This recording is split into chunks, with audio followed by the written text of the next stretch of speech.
The human joked, "You'd make a sweet wife." The Orc Queen froze and said, "I accept, leave me, human. I will not beg." She lay half sunk in the frozen mud of the ravine, one leg pinned beneath her dead warhorse, blood darkening the snow around her thigh. Fever had already glazed her eyes, yet she bared her teeth like something that still meant to fight. Jorge heard her from the ridge while checking the last of his snares. He set down his hatchet and the frayed coil of snare line at his belt and half slid down the icy slope toward her, hands raw, coat too thin for the wind. He knelt, pressing his scarf against the wound before he could think better of it. Beneath the mud on her breastplate, half hidden, a silver clan sigil caught the last light. He did not know it marked her as queen. If you are new here, welcome to Orcbond Saga, the channel where humans and orcs meet across everything that should have kept them apart. And love is built out of small, stubborn kindnesses. Take a moment to subscribe and tap the like button before we begin, so the next tale of two worlds finds its way straight to you. She had survived 3 battles, 2 hard winters, and a betrayal by her own blood. It was a half-starved human trapper, with kind hands, who would come to frighten her most. It took him the better part of an hour to free her. The horse had gone down hard, its full weight across her right leg, and the cold had done half the killing already. Jorge worked a length of broken branch under the carcass for leverage, wedged a flat stone beneath it for a fulcrum, and threw his whole thin body against the far end while she pushed with what strength the fever had left her. The branch bowed. The horse shifted a hand's width, no more, and she made a low sound in her throat that was not a scream, only because she would not let it be. He reset the stone higher and tried again. On the 3rd heave, the dead weight rolled, and she dragged herself free across the ice on her elbows, leaving a long, dark smear behind her. It was while he was clearing the last of it that his hand closed on something buried in the churned snow. The snapped shaft of an arrow, black-fletched, the wood stained darker than any hunter he knew would carry. He turned it over once, frowning, and pushed it into his belt without knowing why, and thought no more of it that hour. He had a bleeding stranger to keep from dying, and questions could wait for the fire. She was enormous. Even folded on the ground and shaking, she was clearly built on a scale that had nothing to do with him. Shoulders broad as a doorway, forearms thicker than his calves, a jaw that could have been cut from the same grey stone as the ravine walls. When she got a foot under herself and stood, she swayed, and Jorge ducked under her arm without thinking, and for one long moment her whole crushing weight came down on his narrow frame. His knees nearly buckled. He locked them and held, teeth set, until she found her own balance and took the weight back. She looked down at him doing it, and something crossed her face that he could not read. His cabin sat at the ragged edge of the hollow pine, where the trees thinned into rock and the trail south gave out entirely. It was one room of stacked timber, with the roof he had patched twice that autumn. The wind found every seam in the walls. Inside, there was a heart blackened by 6 years of fires, a narrow bed, a table he had split and pegged himself, and a shelf lined with small carved animals, a fox, a hare, a wren with folded wings that no one had ever come to buy. The pantry held a low sack of barley, 3 onions, a knob of hard cheese, and a single smoked trout he had been saving against a bad week. It was a poor place, but the floor was swept clean, the 2 thin blankets were folded square, and bundles of dried herbs hung from the roof beam, tied off with the same careful hand that had carved the wren. She lay still and let a soldier's eye go around the room, and the room told her everything he would not. 1 bowl on the shelf, 1 cup, 1 plate, 1 spoon worn thin on the same side from the same hand, 1 chair at the table, and a second stool pushed into the corner under a film of dust, kept but never sat in. Among the carved animals on the shelf stood one that was only half made, a small, rough horse no bigger than a child's fist, its legs not yet cut free of the block, set down years ago and never taken up again. And through the one clouded window, out on the white shoulder of the ridge, a single mounded shape under the snow, too small and too carefully edged to be anything but a grave. No portraits, no other voice. She had been carried into the house of a man who had taught himself to need almost nothing. And she understood, before he had told her a single word of it, that he had not always been so alone, and that whatever had emptied the second chair had very nearly emptied him with it. Jorge was 32. His hands were split across the knuckles and hard with old callus, and he moved through the small room with the quiet economy of a man who had done every task in it alone for a long time. He had run a trapline through these woods for 6 years, since the winter that took his wife Elizabeth, and 2 nights behind her, their daughter, who had burned with a fever he could not break. He had not walked back down to the village since. The village had not walked up to find him. He laid her on his own bed by the fire, and she let him, watching every movement with pale gold eyes that never once fully closed. When he brought a cup of water, she emptied it in 3 swallows and demanded, in a voice like gravel dragged over iron, to know what he wanted from her. The words came out formal and clipped, the vowels bent into strange shapes. He told her, without looking up from the wound, that what he wanted was for her to stop bleeding on his floor. She stared at him for a long moment, and something behind her eyes shifted, as though no one had answered her that plainly in years. She misread his gentleness at every turn. When he drew the blanket up to her chin, she flinched as though he had raised a hand to her, then went rigid, waiting to learn the price of the kindness. And he misread her in turn, took her flat, blunt questions for contempt, and grew smaller and quieter around her. 2 things he noticed that first night, and could not account for. The first was a heavy ring on her forefinger, dark metal set with a green stone, worn to a soft shine, as though it had never once left her hand. The second was her hair. It had plainly once been bound into a long, complex braid, tight and deliberate. The kind of thing that takes an hour and another pair of hands, but it had been hacked half through and torn loose, so that it hung ragged at one side of her head like a banner cut down in a field. She kept touching the ruined edge of it in her sleep. The way a man touches a wound, he cannot stop worrying. He did not understand that among her people, a warrior's braid was rank and name, and belonging all worked into one, and that a torn braid was a thing done to the disgraced and the dead. He only thought it a shame, that ruined braid, and left it alone. Like so many watching from across distant lands, he had only ever heard tales of orcs, never once imagining that he would shelter one under his own patched roof. If you want to see how this unlikely meeting changes both their worlds, stay with us through this journey. Near the turn toward dawn, she cried out a name he did not know, Kaldmor, and then a second word, half-shaped, that carried the weight of a title and came wrapped in grief. He did not wake her. He sat by the low coals and listened to a stranger mourn in her sleep, and wondered who was out in the same cold looking for her, and whether they meant to help her or to finish what the ravine had begun. By the coals, he took out the black-fletched shaft he had pulled from the snow and turned it over in his fingers.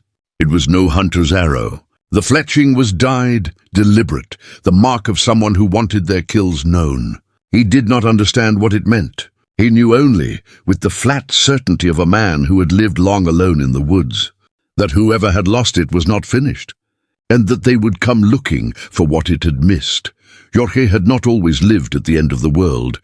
He had grown up the middle son of a village blacksmith 2 valleys south, in a loud and ordinary house. He had wanted, in the small and decent way of boys, only to make things that lasted. A good chair, a true door, a table that would not wobble in 50 years. He had married Elizabeth at 24 in a field of late clover, and for a handful of years the whole of the world had been the size of the 2 of them, and then the 3 of them, and it had been enough. The fever came in the winter when his daughter turned 4. Jorge held cold clothes for her all through 3 nights. On the second he walked 4 miles through hip-deep snow to the herb woman and half carried her back, and she looked at his daughter for a long moment and would not lie to him, only shook her head. He had done every single thing a man could do, and had loved with the whole of his chest while he did it, and none of it had been enough. When Elizabeth followed within the week, something in him stopped speaking for a season. In the spring, he shouldered a pack and a coil of wire, and walked north until the villages ran out, and taught himself the trade of the trapline the hard way. One frozen season at a time, there had been, before the fever, one other night that shaped him.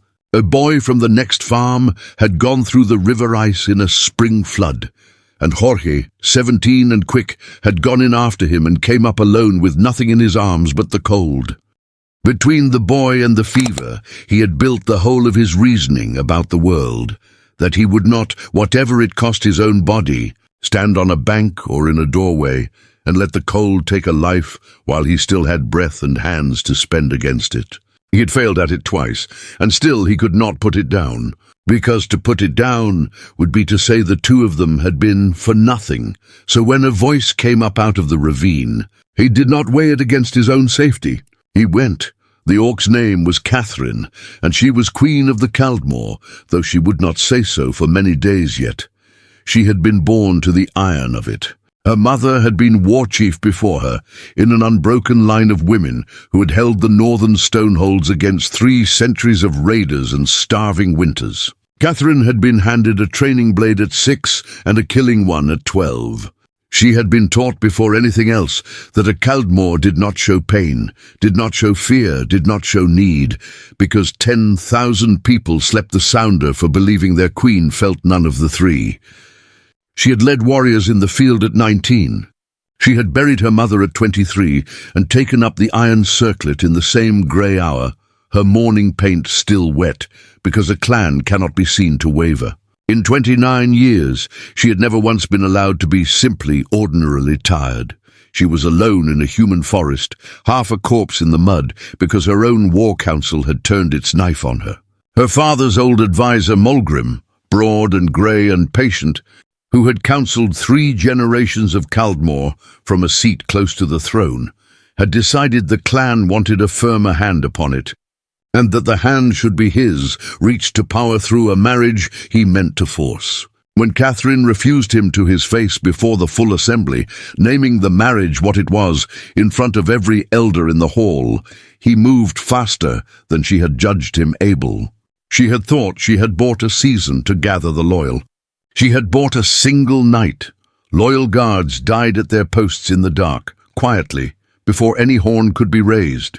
Her old shield woman, Brenna, who had stood at her back since Catherine was a girl of 12 with a new blade, put herself in a doorway so that Catherine could reach the stables, and did not come out of it. That was the last face of her own she had seen before the forest, Brenna in the doorway, telling her to run and not to look back, and above all things not to die cheaply. Mulgrim's warriors carried black-fletched arrows, an affectation of his personal guard, and it was one of those, loosed at her fleeing back and buried in her saddle, that she had snapped off in the ravine when the horse went down. She had cut the rest of the way out of her own hold with her own sword and ridden north into human lands, because no orc alive would think to hunt a Kaldmor queen among the very people her kind had been taught to despise. The wound in her that never healed was older even than the coup. It was this, that in 29 years no soul had ever wanted her for anything except her strength. Suitors had wanted her holds and her passes. Even those who had loved her, and a few truly had, loved the queen, the shield, the unbending thing at the cold center of the clan that let everyone else afford to bend. She had learned young to mistake being needed for being seen, and so she had gone hungry her whole life without ever once learning the name of the hunger. The ghost she carried north was her mother's last command, given rough and low from a deathbed. Hold them together, whatever it takes out of you. She had told the trapper, none of it. But she had watched him give away his only fish and sleep on his own cold floor, and ask her for nothing at all, and she could not make the shape of it fit inside anything she had ever been taught about the weak. Far to the south, in the great stone hall that had been hers a fortnight before, Mulgrim was not idle. He did not rage when the first riders came back without her body.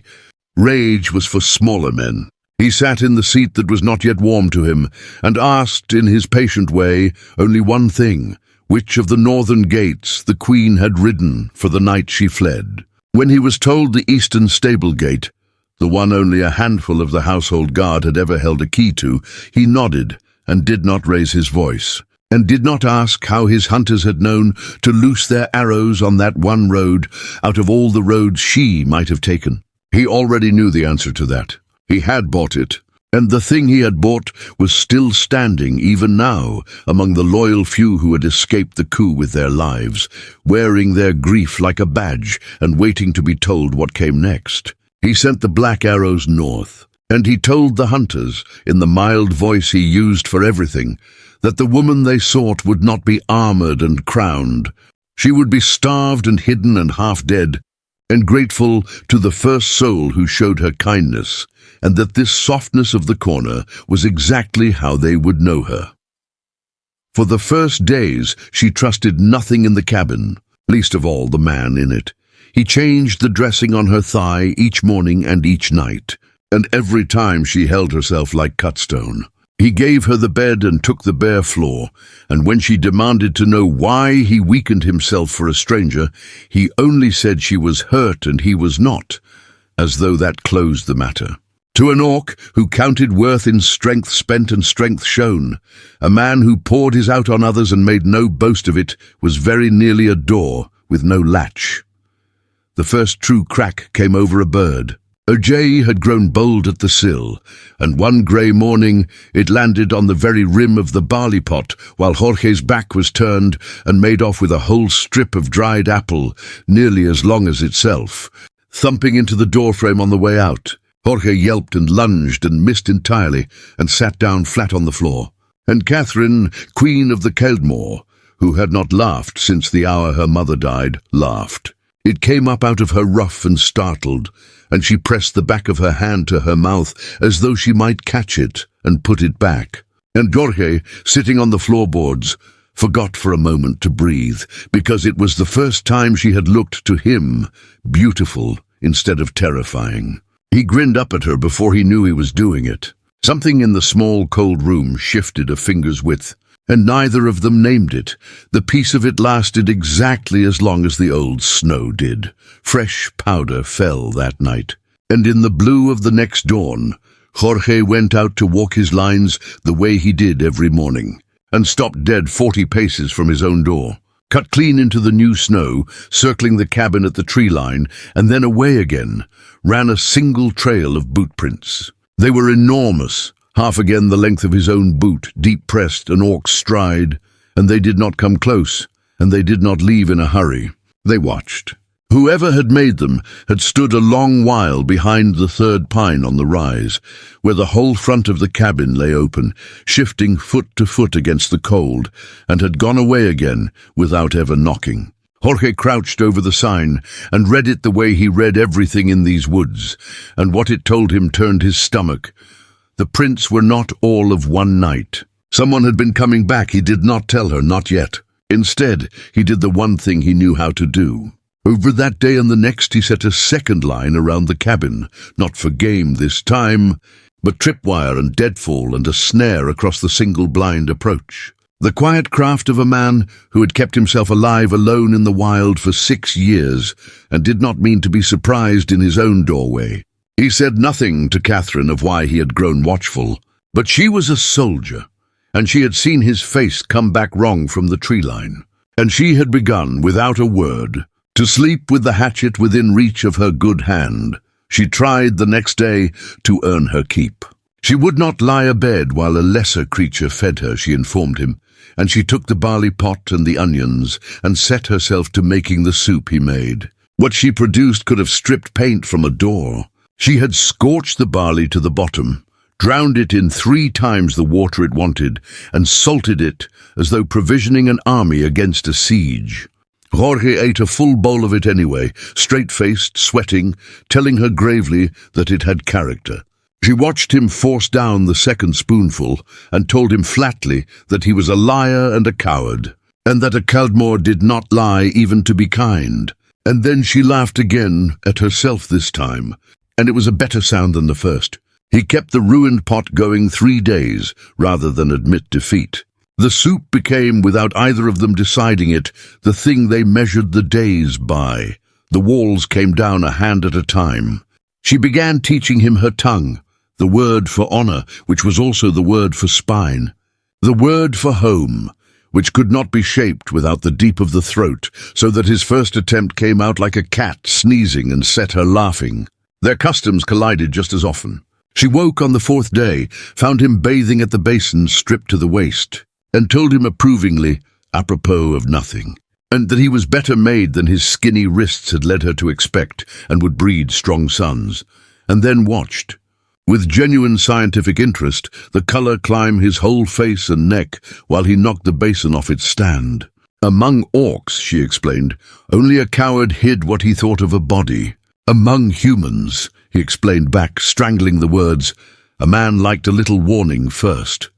She filed this away as the single most baffling thing she had ever learned about his people and brought it up, deliberately, whenever she wanted to watch him drop something. Far to the south, a hunter came back to Mulgrim to report that the Queen's trail had gone cold in human country and that the man sent ahead to watch had not returned. Mulgrim listened to all of it without a flicker. Then he asked the hunter gently whether he had crossed the river to be sure, or whether he had turned back at the ice. The hunter, who had turned back at the ice, made the mistake of lying about it. Mulgrim let him finish, and thanked him for his service, and had him taken out into the yard and killed there in the snow in front of the others, not in anger. He told them afterward, but because a body that carries a lie in it has already begun to rot, and a wise clan does not wait for the rot to spread. He had the dead man's black arrows gathered up and given to someone who would cross the river. Then he went in out of the cold and asked his quiet informant whether the Queen had ever, in all their years of service, spoken of a place in the north she might run to. He was a patient man. He could afford to be. Winter was doing half his work for him. He got his own back once. He tried to teach her the human way of sealing a bargain, the clasped hand, palm to palm, and reached out to take her hand. She caught his wrist instead in a grip that could have snapped kindling, dropped into a fighting crouch, and demanded to know what he thought he was starting, because among her people a stranger who seized your open hand was offering to break it. It took him a long, careful minute, both of them frozen, to explain that it was meant as friendship and not a first move toward a wrestling match. She let go, considered it, and pronounced the custom idiotic, a people who greeted friends the same way they might grab an enemy's sword arm. Then gravely, she offered him her own huge hand to try again, and shook his so hard his teeth clicked, and looked enormously pleased with herself. He asked one evening about the braid, and her face closed, and then slowly opened. She told him what it was. Rank and name and clan all worked into the plaiting, read by any orc at a glance the way a human reads a crest. Hers had been cut, she said, by someone who wanted the world to think she was already dead. When he asked, carefully, whether it could be mended, she said only an orc hand knew the pattern, and hers could not reach the back of her own head, one-handed with the leg the way it was. So he learned it. She sat before the fire and talked him through it strand by strand, cursing his clumsiness in 2 languages, and he, who could coax a wren out of a splinter of pine, worked his rough, careful fingers through the great dark rope of her hair until, after 3 ruined attempts and a great deal of blunt orcish commentary on his ancestry, it held. It was not a fine braid. She told him as much at length. But it was whole, and when he had finished she reached up and felt the back of it for a long moment and went very quiet, and told him, in a different voice than she had used for anything before, that the last hands to touch her hair had been the ones that cut it, and that she had not thought to feel another set there and mean her no harm. She did not say thank you. Among her people, she had told him, you did not thank someone for kindness. You remembered it, and you paid it back tenfold when their own hour came. He did not know it yet, but she had just made him A promise. It was 2 nights after the braid that her wound turned. He had cleaned it every day, but the cold and the long hours in the mud had put something into it his herbs could not reach. And by the 2nd evening, the flesh around the stitches had gone hot and shining, and the fever climbed back into her the way the tide came up a beach. She grew confused, then quiet. Jorge knew the look. He had watched it take his daughter. There was one thing that broke a wound fever, a black, bitter marsh root that grew only on the flats across the river, and he kept a small dried store of it in a cache 3 hours hard walk downstream. Against exactly this kind of winter, the river had frozen, but not all the way through. He went anyway, because the other choice was to sit and watch her die the way he had watched before. And he had promised himself 17 years ago and again 6 years ago that he would not sit and watch again. He crossed at the narrows below the great falls, where the whole cataract had frozen mid-plunge into a hanging blue wall 3 stories high, groaning and cracking in the dark, and the sky above it had caught fire, long slow ribbons of green and violet unrolling across the black. The northern lights he had seen a dozen times in his life and never once stopped to wonder at. He had no time to wonder at them now. Halfway across, the ice let go under his back foot with a sound like a snapped bone, and he went into the waist into water so cold it drove the breath clean out of him, and he clawed himself flat onto the groaning surface and lay there shaking and did not let go of the pouch at his chest. He reached the cache. He came back before dawn, half frozen, and boiled the black root down and got it between her teeth a spoonful at a time through the worst of the night. Near morning the fever broke and her eyes cleared and found him soaked, blue-lipped, shuddering by the fire, a man who had crossed a breaking river in the dark for a stranger, and she looked at him a long time and said nothing at all, because there was nothing in her language large enough to say. He rewound the linen on her thigh that same evening and became aware, all at once, of the heat of her skin and the sheer banked strength of her, and had to still his own hand before she noticed it shake. Later, close to a fire burning down to coals, she asked him why he lived so far from every living person, and he told her, the fever, the cloths, Elizabeth, the small grave he had opened with his own hands.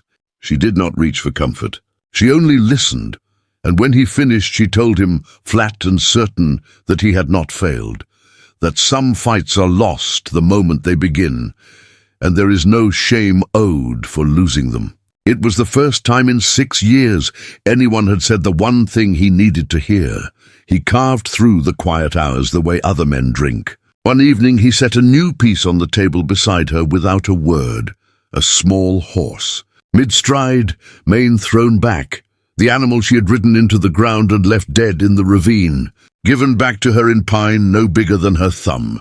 She turned it over and over in her enormous hand, and her jaw worked, and she said nothing, and she did not set it down again. She kept it.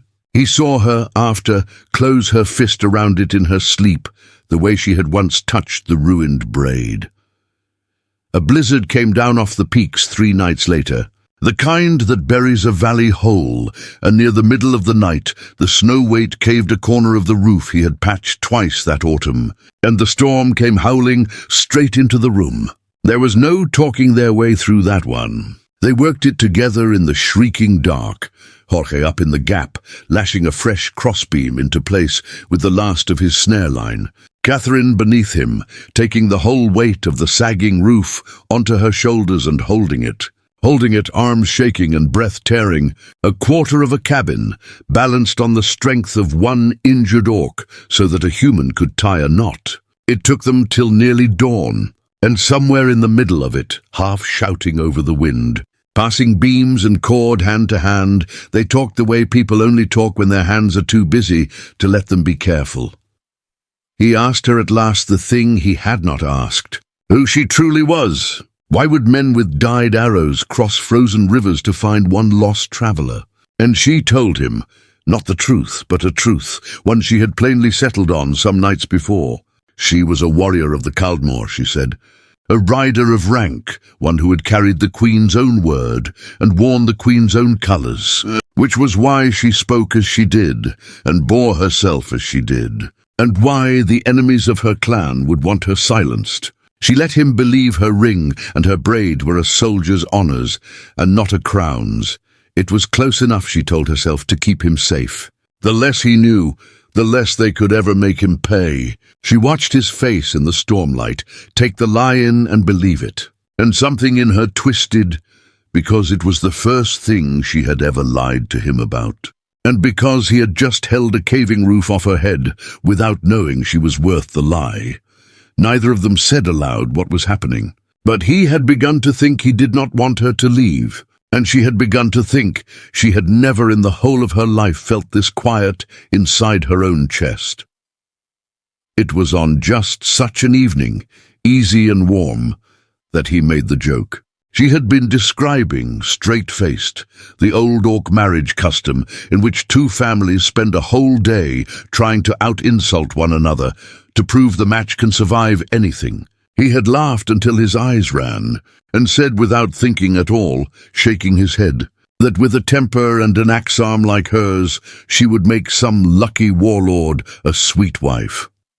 Catherine went completely, utterly still. For a moment the only sound was the fire. Then she asked him, low and careful, whether that was how humans chose a mate, with a jest tossed across a table. Flustered, he said no, it was only a thing people said, it meant nothing.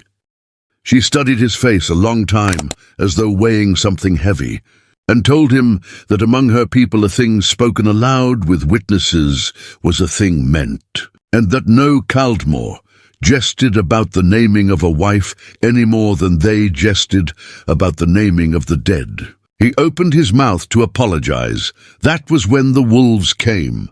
They came out of the dark, drawn by the smell of the dead horse still down in the ravine.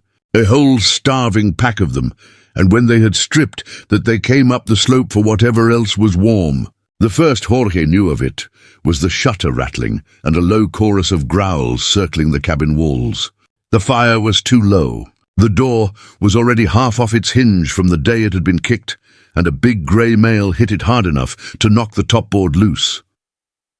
There was no time to be afraid properly. Jorge threw the last of the dry wood on the fire to drive the light out at them, snatched a brand from the hearth and put his back to the wall beside the door. Catherine was up on her bad leg with his hatchet before he could tell her to stay down, and the two of them held the broken doorway together. He stabbed the burning brand at anything that showed teeth. She took the ones that got past it with short, brutal strokes that ended them before they landed. A wolf got its jaws on his forearm, and he went down under it, and she took its head off over him without a wasted motion, and hauled him back up by the collar in the same movement. It lasted perhaps the length of 10 breaths, and felt like an hour. Then the pack broke and ran, and there was blood on the snow and blood on the floor, and the two of them stood in the ruined doorway shaking, and Jorge started helplessly to laugh, because he was alive. Because she had reached down through a wolf to pull him up, because there was simply nothing else to do with it. After a moment she laughed too. She bound his arm that night, clumsy and careful with her huge fingers, in the same spot on the same bed where he had bound her thigh, and neither of them said what had passed between them in the doorway. That instant where she had put her own body over his without a heartbeat's thought. But it was there in the room with them now, and it did not leave. The wolf had torn his coat sleeve from wrist to elbow. The next evening, without being asked, she took the coat onto her lap by the fire and set about mending it. It was absurd to watch. A warrior who could cleave an oak, threading a bone needle by firelight, her huge fingers pinching the thin cloth. Her whole face bent close and frowning in concentration over a task made for smaller hands than hers. Jorge did not offer to help, though he could have done it in half the time. He sat across the fire and watched her hands work his ruined sleeve whole again, stitch by careful stitch, and she felt him watching and did not look up, and neither of them said one word the whole while. There was nothing that needed saying. The fire ticked. The needle went in and out. When she was done, she shook the coat out and laid it over his shoulders herself, and her hand rested there a moment longer than the task required. And that was all.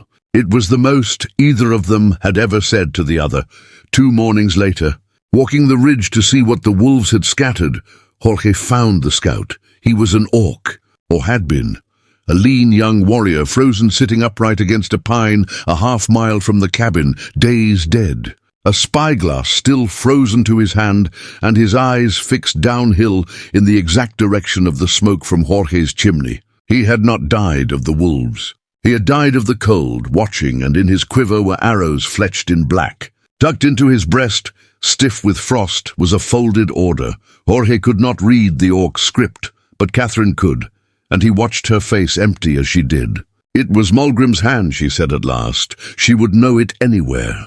The man had signed 3 generations of the clan's decrees in that same patient, unhurried script. The order instructed its bearer to confirm the death of the false queen and bring back proof of it. And it closed. She read aloud in a flat voice, with the advisor's blessing on the work, that the bearer should not grieve the doing of it. For a clan is a living body, and a wise healer does not weep to cut away the part that has begun to rot. Jorge said nothing. He understood then that the man hunting her did not hate her, that he had ordered her death the way another man orders a field cleared, and thought himself kind for it, and that this was a far colder thing than hatred. Catherine folded the order back along its creases and did not throw it in the fire. She kept it.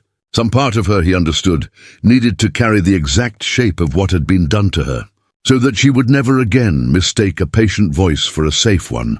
Jorge brought one back and laid it on the table beside the snapped shaft he had pulled from the ravine that first hour, and asked Catherine quietly what black arrows meant.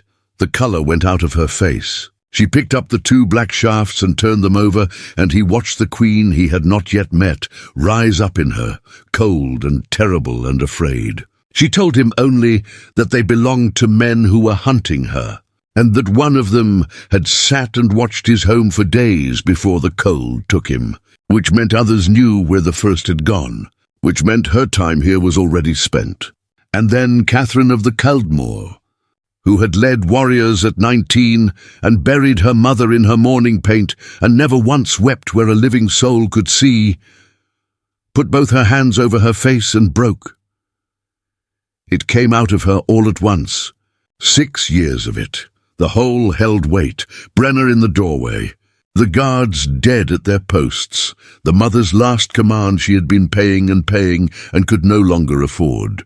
And under all of it the plain unbearable thing that she was so tired, and that she had let herself be warm in this poor cold room for a handful of days, and now that was going to be taken too. She wept the way people weep who have never once been allowed to.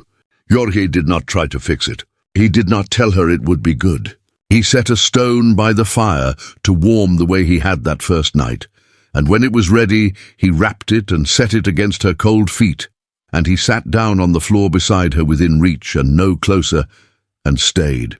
He watched the tears cut clean tracks through the grime on the face of a queen who could split an oak with one blow, and understood, plainly and for the first time, that being terrible and being able to break were not opposite things, that she was, under all the iron, only a person, and had been carrying the weight of pretending otherwise for longer than he had been alive.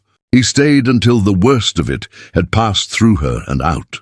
It was the first time in her life anyone had simply stayed. She would remember it longer than any battle she had ever won. Far to the south, the man who had crossed the river came back to Mulgrim to report that the Watcher had been found frozen at his post, the order still on him, and that below the dead scout's pine, in a clearing at the edge of the human woods. A single chimney smoked. Mulgrim did not smile. He chose 4 of his own Black Arrow guards, the quiet ones, the ones who never asked why, and told them where the chimney was, and that the woman inside had grown careless and warm and easy to reach, and that they were to bring back proof and not to be gentle. Then he put one last question to his informant and was given the answer he wanted, and for the first time in a fortnight allowed himself to believe the throne was truly his.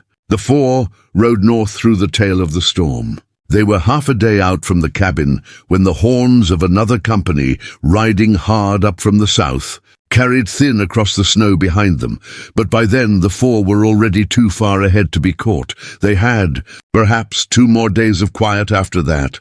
They were the best 2 days either of them had had in years, and they both knew what the black arrows meant, and that knowing was in every hour of it like salt. On the first of those nights he fell asleep where he sat, worn through, his head tipping sideways until it came to rest against her arm by the fire. He did not mean to. He woke stiff and cold in the grey before dawn to find that she had not moved at all, that the great warm bulk of her had stayed exactly still through the whole long night, arm gone dead beneath his weight because she had not wanted to wake him. She had done for him without a word the very thing he had once done for her. Neither of them mentioned it. They did not need to. Then the horns came down from the north. 3 notes, a silence. 3 notes again, and Catherine was on her feet before the second call finished. All the ease of the days burned off between one breath and the next. She told him then, fast and flat, because there was no time left to soften any part of it. She was Catherine of the Kaldmor. She was their queen. The men Mulgrim had sent had found her at last, and that meant his life was now worth precisely nothing to whichever of them reached the cabin first. Everything in Jorge's memory rearranged itself at once. The green stone ring, the courtly manners, the torn braid he had mended with his own clumsy hands, the way she had held herself, even half dead in the mud, as though the ravine were beneath her. A queen. He had been feeding a queen scorched barley and carving her a horse out of pine. What came after the shock caught him off guard. It was not awe, it hurt. He asked her quietly how many nights she had let him hand her warm stones and pour out the worst hours of his life, and had looked him in the eye through a caving storm and named herself a common soldier, all while knowing she was the kind of person a man like him was not even supposed to raise his eyes to. And he watched, astonished, the queen's iron mask crack straight across, because underneath it she was afraid of him, of a poor man's refusal. She told him the truth and ran the opposite way. She had not told him who she was for exactly the reason he feared the worst of. Because for the first time in her life, someone had treated her as nothing more or less than a person, and she had wanted to go on being only a person a little longer. With him, she had been more herself than she had managed to be in 6 years. Then the door blew inward off its top hinge, and the men who came through it carried black arrows, 4 of Mulgrim's warriors, sent to make certain the Kaldmor Queen never reached a living soul who might still hold to her. What followed was fast and close and ugly. Catherine snatched up the hatchet and moved like weather given a body. Bad leg and all, but there were 4, and she was not yet whole. And one got around her and came at Jorge, where he stood with nothing but the hearth iron. Jorge did not fight like a warrior. He fought like a man who knew his own single room in the pitch dark. He hooked a boot under the low barley sack and dragged it into the man's shins, so he pitched forward into the stone lip of the hearth, and brought the iron down with both hands, and all the strength 6 years of running traplines and hauling game had put into his thin arms. And when a second warrior slid a blade along Catherine's flank and she dropped to one knee, it was Jorge who threw his whole light body across the reaching sword arm and hung off it, just long enough for her to turn inside the man's guard and end it. Then the room was quiet and full of smoke, and it was over, and they were both alive and both bleeding. She looked at him across it. He had a cut over his eyebrow leaking into his eye, and his hands would not stop shaking, and he had just killed a man to keep alive a queen from a world that would never let him near her. And she told him the truth she had been holding since the morning the jay stole the apple, that she had commanded thousands and been alone in all of it, and that in his cold, poor cabin she had been seen at last as only herself. And she did not want to hand that back now that she finally had the name of the thing she had been starving for. And Jorge, dragging his sleeve across the blood in his eye, told her that he did not care that she was a queen, that he had fallen for the woman who laughed at a thieving bird and burned his soup and let him mend her braid. And that woman he meant to keep even if the crown came fastened to her. They had both fallen entirely in love, and neither had meant to say so. And there, in the smoke and the wreckage, they each at last said it anyway, before the Queen makes the offer that gives this story its name. Take 1 second for us. If Catherine and Jorge have pulled you in this far, subscribe to Orkbon Saga and tell us in the comments, if you were Jorge, would you have said yes? Your likes and your comments are what carry these tales to more people who need them. And the best part of their story is only the beginning. Her true guard reached the cabin at dawn. They came up out of the south at a hard gallop. 30 riders under a scarred captain named Roland, who had hacked his own way clear of the coup and then spent 11 days hunting the north for his queen. When Catherine stepped through the broken doorway into the thin grey light, upright and alive, the whole company went down onto one knee in the frost as a single body. Roland was the first to rise, and the first to notice the human standing in the ruined doorway, and the first to notice the 4 dead men inside with black arrows in their quivers and a trapper's hearth iron through one of their skulls. He looked at the small human, and at the dead warriors, and at the hatchet, and back at the human, and a slow and deeply unmilitary grin spread across his scarred face. He remarked to no one in particular that in 11 days of hard riding he had not expected to find that his queen's rescuer had already killed better men than most of the riders behind him, and that he, for one, would be keeping his opinions about humans to himself from this morning forward. It was the closest thing to a blessing anyone in that clearing was going to get. And Catherine shot her captain a look that would have felled a lesser orc, and Roland, entirely unbothered, went to see about the horses. He came back a moment later, crouched in the wreck of the doorway, to study the boot under the barley sack trick Jorge had used on the man by the hearth. Worked out exactly how it had been done, and told the human, with the grave respect of one professional to another, that it was a filthy piece of work and that he would be stealing it. From that morning Roland called Jorge by his name and no one else's title, walked half a step behind him in strange halls without being asked, and let it be known, in the flat way of a man who has decided a thing and will not be discussing it, that any orc with a grievance about the Queen's choice was welcome to bring it to her captain first. Not many did. Later, quieter, he told Catherine the truth of his timing. His outriders had cut the human's trail a full night before Mulgrim's killers ever reached the valley, and he had held his whole company back at the mouth of it in the dark, watching the cabin through a glass, because he could not tell from a distance whether the small human was his queen's jailer or her keeper. It was only when he had seen, through that glass, the man fall asleep sitting up against her by the window, and had seen her stay unmoving through the cold so as not to wake him, that he had known and had let his warriors stand down, and had turned his face away from them once so none would see what it did to him. It was the only time any of them ever knew the captain to weep. Catherine's leg was mending. Her people had come. She was, by every measure the world troubled to keep, lifted clean back out of a trapper's reach. And she crossed the frost to him, in front of every one of them, and reminded him of a thing he had said by his own fire. He had named her his wife, she said. In jest, he had told her. But he had said it aloud, with the fire for a witness. And among her people a thing said aloud is a thing meant. And she had frozen that night, not because she was angry, but because no one had ever, in all her life, named her as a thing to be kept warm, rather than a thing to be wielded. She asked him plainly whether he had meant it. He said it had been a joke. She asked whether it was still a joke. He opened his mouth to say yes and found he could not. Maybe not, he said. Maybe not.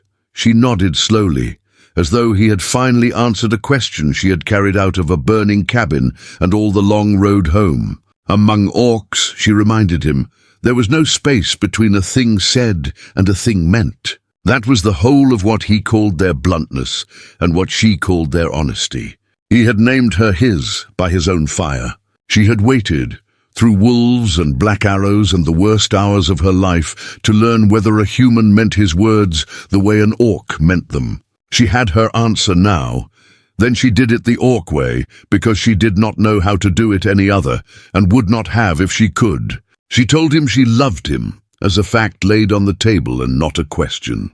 She offered him marriage, true and full, to stand and rule beside her as her equal, and warned him in the same breath, because she would not buy his answer with a lie, that her clan would hate it, that half of them would never bend to a human at their queen's side, that the road she was asking him onto would be the hardest thing either of them ever set a foot to. And then, quietly, because she had learned one thing from him across a fortnight of warm stones, that she would not command him to it. The whole of the choice was his. She was terrified. She had gathered every scrap of power she held and laid it into his split and shaking hands, and stood in front of her own army with nothing left to shield herself. He did not answer at once, and she did not look to be answered. She gave him the day.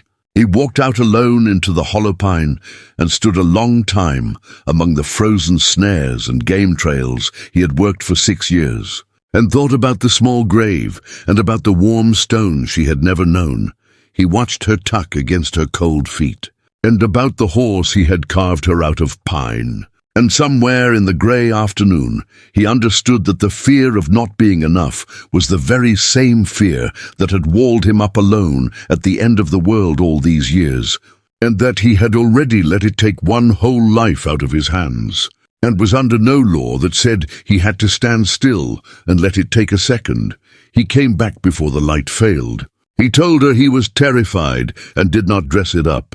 He wanted none of her kingdom, he said, not half a hold or a title or a seat above a hall. He wanted only her, the woman and not the crown, and if being with her meant learning to survive her whole impossible world, he would set himself to learning it, badly at first and better in time, for as long as she would keep him.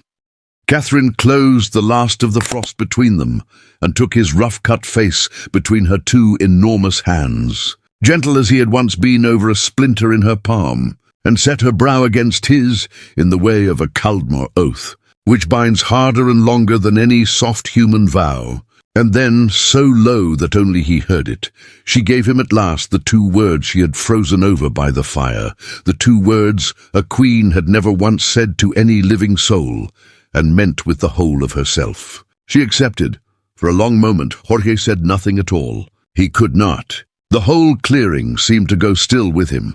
30 warriors not daring to breathe, the wind dropping, only the small tick of melting frost off the eaves and the far-off stamp of a horse. He stood there with the queen's forehead against his and the entire weight of 2 worlds waiting on him, and he let the silence hold, because there were no words in either of their languages large enough to put into it.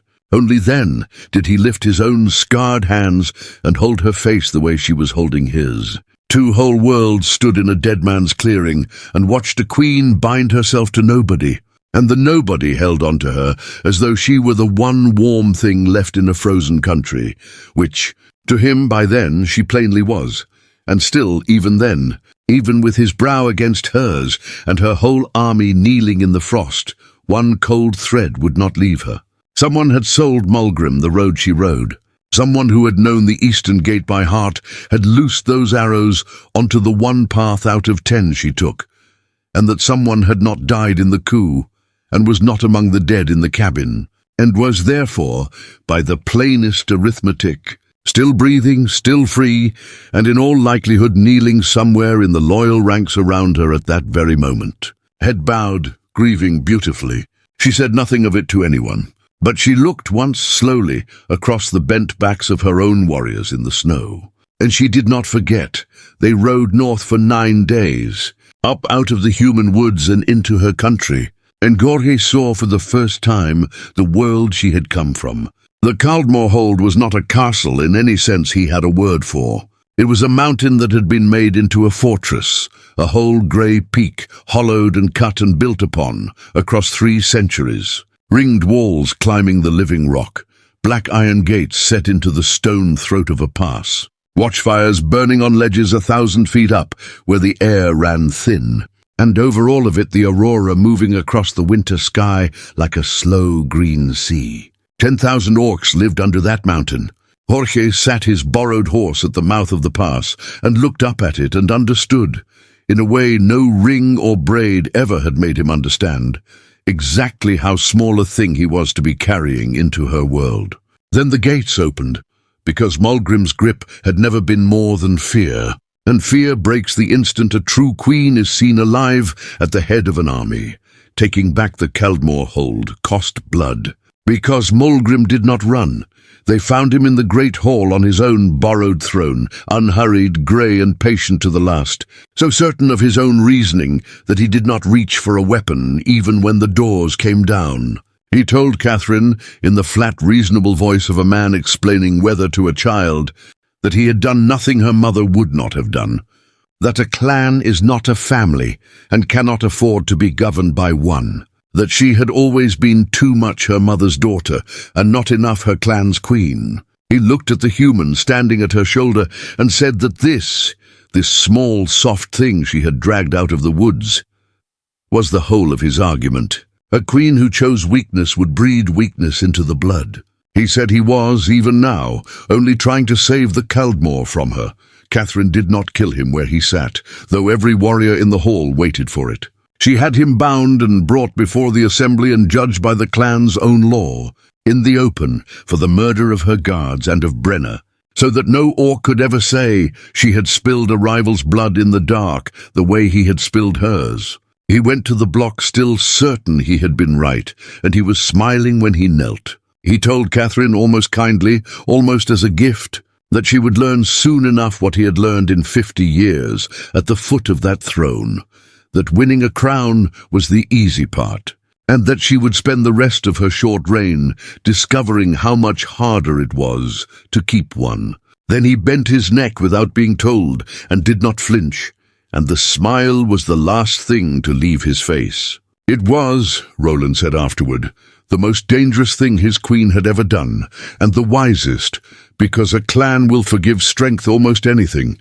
But it remembers for generations the ruler who chose the law over the easy knife. Catherine never forgot the smile. On the worst nights of the years that followed, when the man's cold promise seemed to be coming true, it was Jorge's plain company. By the fire that reminded her Mulgrim had been wrong about. The one thing that mattered, that a throne is not kept by iron alone, there was one thing Mulgrim carried to the block that gnawed at Catherine long after the smile had left his face. The eastern stable gate, the night she fled, had been unlocked from the inside, and Mulgrim had been in the assembly hall before 100 witnesses when it was opened. He had not turned that key himself. Someone else had. Someone who had known her flight by heart and had set the black arrows on the one road she rode, and that someone had not died in the coup and had not stood among Mulgrim's guard, and was therefore still alive, still free, and by every cold calculation still close. She had the whole hold searched for the stone. She found nothing. The traitor had been careful and patient and was plainly content to wait. She told no one but Jorge, and on the nights the old dread came for her after that. It was no longer Mulgrim's grey face she saw, but a faceless one she could not name, somewhere under her own roof, smiling the way he had smiled. That did not end the objection. It only changed the men who made it. The elders met Catherine in the great stone hall and did not trouble to disguise their disgust at the human she meant to raise beside her. And an orc of high blood, a champion named Jorven, who had wanted her hand and her passes, invoked an ancient right to contest the match, expecting a trial of arms, expecting the human to last 3 heartbeats. But the old right, when Jorge made the elders read it out in full and slow, named only a trial of the queen's choosing, and Catherine chose a trial of provision, the oldest test of a mate's fitness there was, older than the sword, each man given a hard portion of winter and set over the most vulnerable in the hold, the sick and the old and the parentless young, and judged at the thaw on how many he had kept breathing. Jorven was a warrior and knew nothing of keeping the frail alive. Jorge knew almost nothing else. There was one old warrior in his charge, a one-eyed veteran named Gruk who had lost 3 fingers in a border fight before Jorge was born, and who made it plain on the first day that he would take nothing from a soft-handed human and would as soon die under an honest sky. He came down with lung fever in the hard middle of the winter. Jorge did not argue and did not force him. He simply came each night and sat on the cold floor by the old orc's pallet, out of reach, keeping the fire fed and a pot of thin broth warm, and talked low into the dark about ordinary things, the weather, the wood, the small fox he was whittling to pass the hours. On the worst night, Gruk's own hand reached out for the broth. By the thaw, the old warrior was on his feet and swearing, had appointed himself the human's shadow, and carried that carved fox in his belt pouch to the end of his days, and would show it unasked. To anyone fool enough to say a word against Jorge in his hearing, not everyone lived. There was a child among the frailest in his charge, a small orc girl of 5 with a cough that had gone down into her chest before the winter even began. And Jorge sat up with her 9 nights running, doing everything 6 years of hard-won knowledge had taught him. The steam, the herbs, the cold cloths, the warm stone at her feet. On the 10th night she died anyway, quietly, near dawn, the way his own daughter had, and the old wound tore open in him as though it had never once closed. He carried her out himself and would let no one else do it. Then something in him that had held for 6 years simply gave, and the man who had pulled a queen from the mud and killed for her and stood alone against a hall of orcs sat down on the cold stone floor and could not get up, certain past all argument that he was a man who failed the ones who needed him most, that he always had, that kindness in his hands was a lie because it never once arrived in time. Catherine found him there.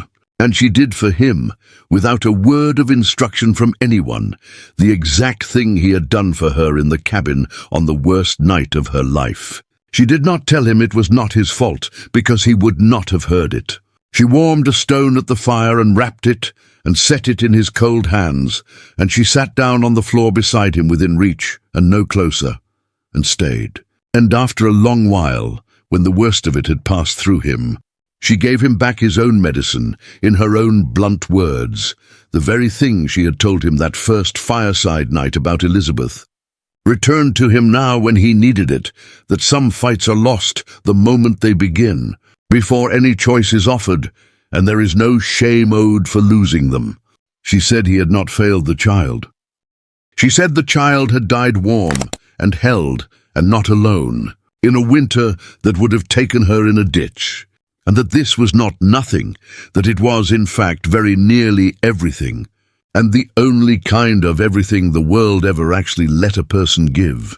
It was the first time he had ever let her carry him. It was the moment, more than the wolves or the offer or the oath, that they each stopped being a person the other was falling for and became, simply, home. He kept every other soul in his charge alive to the thaw. Jorven withdrew his claim. It won Jorge no love from the elders, but it won him the one thing that carried weight in a hall of orcs, which was grudging respect. The doubt that came nearest to beating them did not come from the clan. It came from inside him. Day after day, he watched Catherine in the great hall, feared and adored, and felt to the marrow how far above him she stood, and began, without meaning to make himself smaller. And then Mulgrim's surviving faction moved, not by law now, but by knife, reasoning that a dead human consort would shame the queen into abandoning the match. They came for Jorge in a corridor at night. He would have died there if Gruk, who slept across his threshold now like a bad-tempered hound, had not heard the wrong footstep and roared the hall awake. Roland reached him first, before even Catherine, and knelt in the dark over the bleeding human he had once found standing in a ruined doorway. And when he had seen that the wound was not mortal, he did not make a joke, which for Roland was itself a kind of alarm. He only said, quiet and flat, loud enough for the corridor and every shadow in it to hear, that the human was under the captain's own shield from this night forward, and that any orc who still wished him harm had until sunrise to make peace with their ancestors, because they would be meeting them before the light came. No one tested it, From then on, the warriors who had merely tolerated Jorge for their queen's sake began, quietly, to guard him for the captains. And a thing that had been the queen's private scandal started to become the warband's shared point of honor. That was the night that broke it open. In the great hall, before the whole assembly, an elder rose and said aloud what all of them had been muttering, that the human was a wound in the side of the clan, that every drop of blood spilled over him was blood spilled for weakness, that a true queen would set the soft creature aside and take a proper mate before he cost them anything more. And the hall did not disagree. The hall was silent in the way that means agreement. Catherine's warriors looked at their boots. Even Roland held his tongue, because there are fights a captain cannot win for the ones he loves. And into that silence, the small human stood up. He did not raise his voice. He said that he had buried a wife and a child with these two soft hands. In the ground the frost would not give up easily, and that he knew the exact weight of a thing you fail to save. He said that people survive because someone sharpens the swords, but they endure because someone stays awake beside the dying. And he said that every orc in that hall who had lived through the last hard winter had lived through it because those same soft hands had sat up through the nights they were dying. And if that was weakness, then he would ask the elder to point out one warrior in the room strong enough to have done it in his place. The hall stayed silent, but it was a different silence now. Then old Grook got to his feet at the back and drew the small carved fox out of his belt pouch and set it on the stone floor with a click that carried the length of the hall, and said only that the human had kept him alive when he had begged to be let die, and that any orc who wanted the human set aside could come through the fox first. One by one, down the long benches, the ones Jorge had carried through the winter stood up beside him, an old woman, a boy with a wooden hair in his fist, a scarred warrior, then another, until it was no longer the human standing alone against the hall, but the hall standing divided. And the elder who had spoken sat slowly back down. They did not win everyone that night. Some of the outer holds broke away rather than bend to a human at the queen's side, and the clan Catherine kept was smaller and poorer than the one her mother had left her. She let them go without a backward look. What remained answered her horn freely and was, for the first time, entirely and only her own. They won the right to belong to one another, and it cost them dearly, and neither ever pretended otherwise. He never became a warrior, and she never asked for it. He became instead a thing the Kaldmor had never had, a consort who sat in the war council and offered the single view no orc in the room could give it. The reckoning of the frail and the poor and the small, daily mercies that hold a people together as surely as any wall of stone. He carved through the long evenings, foxes and hares and folded wrens, and they became the most fought-over toys in the whole of the north. There was not a child in the hold who did not sleep with one of the human's animals in their fist. He learned her tongue badly and then well, and he never did teach her to make the soup. She ruined it faithfully, gloriously for the rest of their days, and he made it instead every hard evening, the way he had that first week, and it stayed their private measure of the years, the way it had been from the start. Once, years in, on an evening when the council had gone badly and he had come home grey and quiet, she took the pot from him and made the soup herself and burned it black on purpose, and set the bowl in front of him and told him gravely, with the whole weight of a queen behind it, that it had character. It was the first joke she had ever made at her own expense, throwing his old kindness back at him across all those years. And he laughed until he had to sit down and put his head on the table, and she watched him do it and looked quietly, more pleased with herself than she had the day she took back her throne. She grew softer with him behind their own door than she had let herself be with any living soul, and harder and surer out in the world for having the one place she did not have to be either. For the first time in her life, she held the love and the duty both at once, and was not made to bleed the one to feed the other.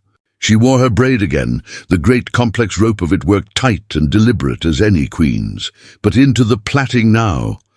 where any orc could read it and none could mistake it.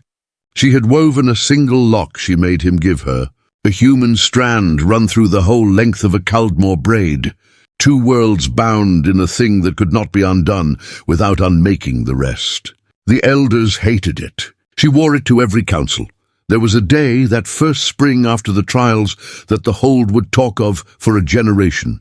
It had come late snow, fat and slow and silent, and the whole clan had gathered in the great open yard for the naming of the season, hundreds of them, warriors and elders and children ranked in the falling white.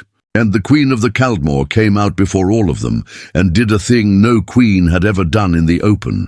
She sat on a low stone in the center of the yard, and bared the back of her head, and let the human kneel behind her, and unbind and replet her royal braid, where every eye in the clan could watch him do it.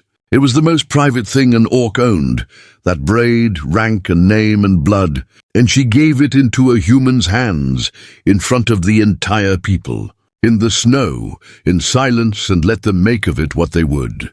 Some of the elders turned away, but the children pushed to the front to see.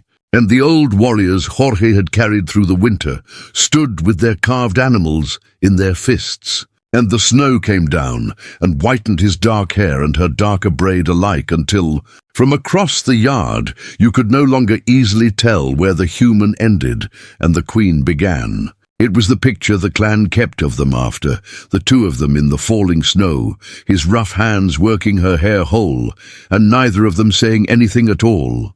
Years turned, and a small custom grew up in the Kaldmor hold that no elder had decreed, and no one could quite say who had started, though everyone knew. On the hard nights, warriors began setting warm stones at the feet of the old and the sick and the newly grieving, wrapped in cloth against the cold, expecting nothing back for it. They did not call it a human thing. They would have been insulted to hear it named so. But it had come from a human all the same, and it had made them, in some small stubborn way, into a warmer people than 3 centuries of iron had managed. On a grey evening near the turn of a later year, an orphan of the clan, a small orc girl whose parents the last border fight had taken, was found asleep in the corner of the great hall where she was not supposed to be, curled up against the cold stone with something clutched tight in both fists. When Catherine bent to lift her gently, she saw what it was, one of Jorge's carved wrens, worn smooth from handling, and beside the child's small bare feet, set there by some hand that had gone quietly away again, a warm stone wrapped in cloth. The queen stood a long moment over the sleeping child, and could not speak. She carried the girl to the fire herself, and the child, half waking, held up the little wooden wren for the terrifying Queen of the Kaldmor to admire, and Catherine admired it gravely as though it were the finest thing in all her holds. In a way she could not have explained to a single one of her elders it was. That night she leaned into him the way she had that first evening by the dying fire, the great warm weight of her settling against his side, and he rested his head on her shoulder the way she had once rested hers against his. She reminded him of the ravine, the dead horse, the frozen mud, the fool in a coat too thin for the wind who came sliding down the ice to save a creature he had every reason to fear. They marveled at the sheer flat unlikeliness of it, that a stolen strip of apple and a burned pot of soup and a careless joke about a sweet wife had reached all the way from that one cold room to this one, and out of such small and foolish things had built an entire world. She had been a queen who held everything and had never once been seen. He had been a nobody who had lost the whole of what he loved and believed he had nothing left worth giving. In a world that swore to both of them plainly and often that it could not be done, they chose each other anyway. The first words she'd ever spoken to him, half dead in the frozen mud with a stranger's hands on her wound, had been an order to leave her. He remembered it. So did she. And now, on this quiet grey evening years down the long road from that ravine, with a sleeping orphan by the fire, and a warm stone at the child's feet, and a human strand woven through her braid, she turned her great head and set her brow against his and told him, softly, the opposite of the thing she had said at the start. She told him to stay. 3 centuries of iron had taught the Kaldmor how to survive. It took one starving human, a warm stone, a burned pot of soup, a mended braid, to teach them why survival had never, on its own, been enough. Far to the north, past the last of the Kaldmor watchfires, where the aurora burned coldest over a country no map troubled to name, a lone rider reined in on a ridge and looked back the long way toward the mountain where a human now slept beside a queen.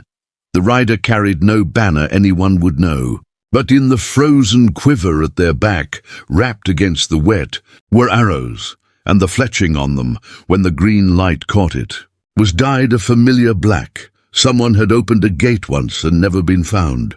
Someone had watched a queen ride out to die and been disappointed. And someone, on a cold ridge under a burning sky, had just learned that she had not merely lived, but had gone and made herself into something far more dangerous than a queen alone. She had made herself happy. That is where this tale ends. The next one had already begun. Thank you for staying with Catherine and Jorge to the very end. That last rider on the ridge, those black arrows, the traitor who was never found.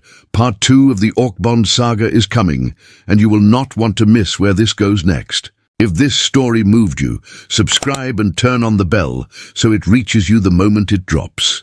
Leave a like to help it find more hearts like yours. And tell us in the comments, who do you think opened that gate? We read everyone. Until the next tale of 2 worlds, take care of each other, and we will see you in the north.